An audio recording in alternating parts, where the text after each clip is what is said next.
God will show you this big thing he wants you to do, but you will give him 1,000,001 reasons why you are not the best candidate for it. But don't you think God already factored that in before coming to meet you? Don't you think God already knows who we are through and through, even better than we know ourselves? Before God comes to meet you, he has factored your weaknesses, he has factored your insecurities, he has factored your past, he has factored your present, even your future. God has factored it in before he came to meet you to fulfill your purpose or the purpose he has for you on earth. So do not disqualify yourself, because God will never ever disqualify you. Good God, oh, you be good God. Hey guys, welcome back to my YouTube channel, or if you're new here, a very, very warm welcome to you. I just quickly jumped on here to encourage someone. I believe someone desperately needs to hear this word. You are not too far gone for God to use you. I'm going to say it again. You are not too far gone for God to use you. So you don't have to have a perfect life. You don't have to have led a blameless life. You don't have to have never sinned in your entire life for God to use you. Somebody actually needs to hear this word. This word is for somebody. I just basically came on here to speak this word over your life. There are so many people in the Bible that had less than perfect life. There are so many people in the Bible that didn't have a good past, but we see how God used them. And I'll just be sharing examples of those people to encourage you. If you've been thinking that God cannot use you because of your past, if you've been thinking that God cannot use you because what you are even currently doing, that is a lie from the pit of hell. So I just hope that this video will serve as an encouragement to you, even as I shed more light on the people that God have used in the Bible that were nowhere near perfect, but we see how God turned their life around. The one thing you need to be is to be a yielded vessel for God to use. So the first example is Paul. I don't know if you guys are familiar with the life of Paul, or once Saul, before God encountered him and turned his name to Paul. But we see how when Saul was still, I'll say, in the world, where he was criticizing Christians, he was crucifying Christians, he was basically doing the most because he believed that was the right thing to do. Saul was literally a tyrant, if that's the word to use. Like, Christians feared him.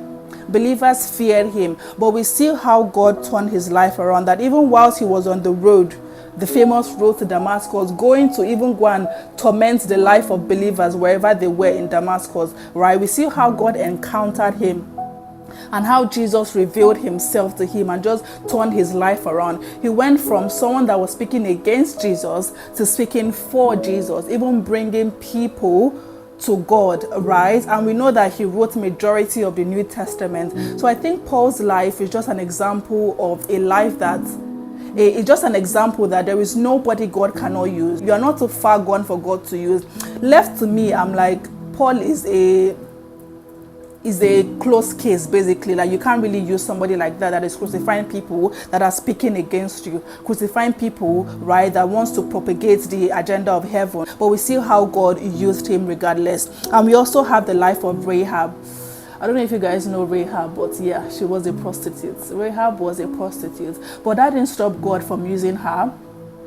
That didn't stop God from using her life, right, to bring about his purposes on earth. We know that Rahab was the one that helped the people that went to basically spy out the land. Rahab was the one that accommodated them to make sure that they don't kill them. See how God used her life. Rahab was not a perfect human being, right? Imagine being a prostitute in today's day and age. You are like an outcast. Like, people would condemn you. People would basically not want to associate with you, right? But we see how God was still able to use this lady that was a prostitute. God still used her for his glory, still used her life. Because if she wasn't there to save the life of the Israelites, they would have been killed. And no one knows what would have happened to them.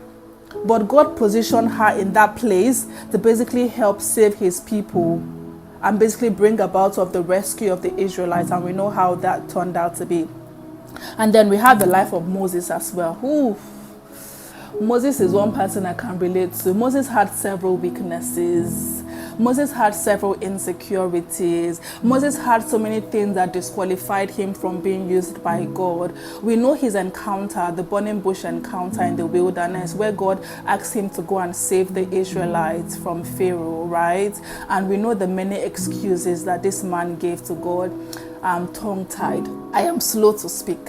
Who am I to go and meet Pharaoh? Who am I to deliver the people? Like, he had 1001 excuses for God not to use him. But we know that didn't stop God from using Moses. No matter the excuses Moses gave, God still said, you are the perfect candidate for me to use to rescue the Israelites from the hands of Pharaoh in Egypt. So I just want to encourage you that no matter your weakness, no matter your insecurity, God is still saying to you that you are my perfect candidate for me to use you. You are my perfect candidate to fulfill this purpose I have for you on earth. So do not disqualify yourself, because God will never ever disqualify you.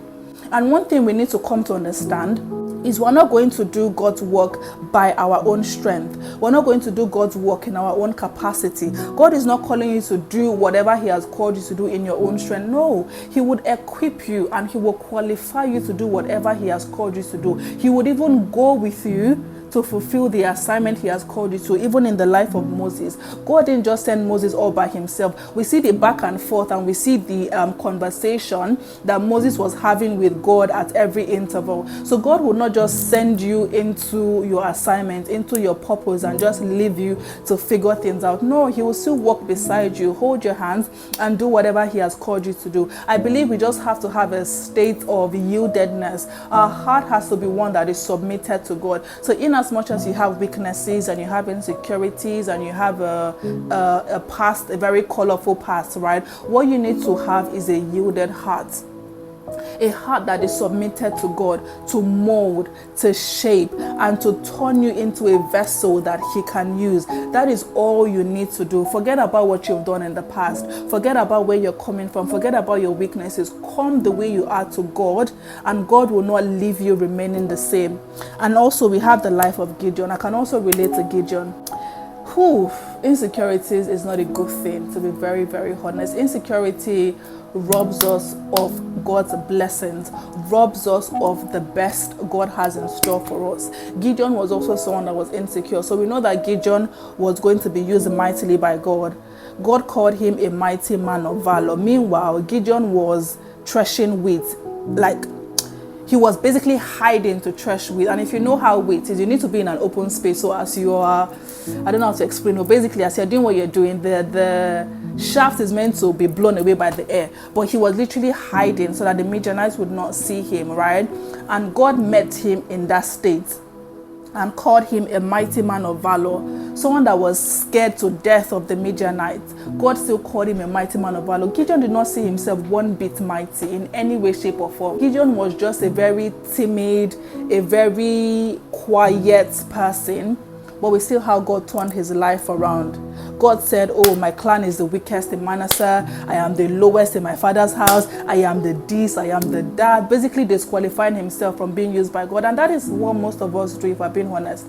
God will show you this big thing he wants you to do, but you will give him 1,000,001 reasons why you are not the best candidate for it. But don't you think God already factored that in before coming to meet you? Don't you think God already knows who we are through and through, even better than we know ourselves? Before God comes to meet you, he has factored your weaknesses, he has factored your insecurities, he has factored your past, he has factored your present, even your future. God has factored it in before he came to meet you to fulfill your purpose, or the purpose he has for you on earth. So please, do not be too quick to disqualify yourself.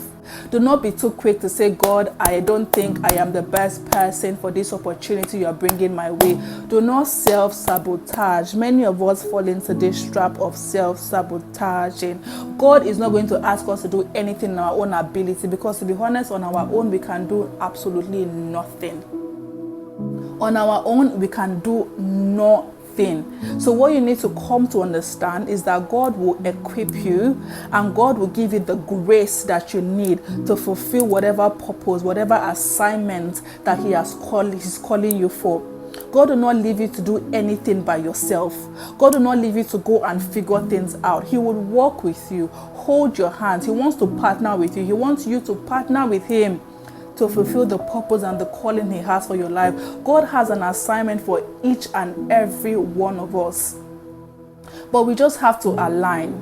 We just have to come in program. We just have to follow him step by step as he unveils and reveals the plans he has for us. There are other people in the Bible, several people in the Bible as well, that didn't seem qualified, that had several weaknesses, insecurities, and even self-sabotage. But we see how God bypassed that and still used them for his glory. And I believe that God is sending this word to you to let you know that he has a purpose for your life.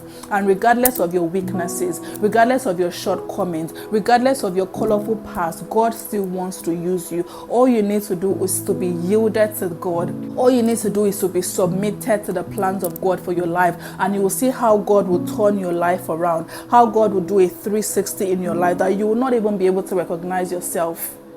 You would not be able to recognize yourself once God is done with you. So please and please be encouraged. I feel like there is one person that needs to hear this. I strongly believe that there is someone that needs to hear this word. So I hope that you have been encouraged. I hope that this has been a blessing to you. Please and please do not disqualify yourself, because God will never ever disqualify you. If you guys enjoyed watching the video, if you found it valuable, please don't forget to subscribe to my channel if you're not already. Give the video a thumbs up and also leave us the comments. Let us know how you deal with self-sabotaging, or how you deal with your weaknesses, and how you position yourself for God to use you even in your weaknesses. I'll catch you all in my next one. Bye.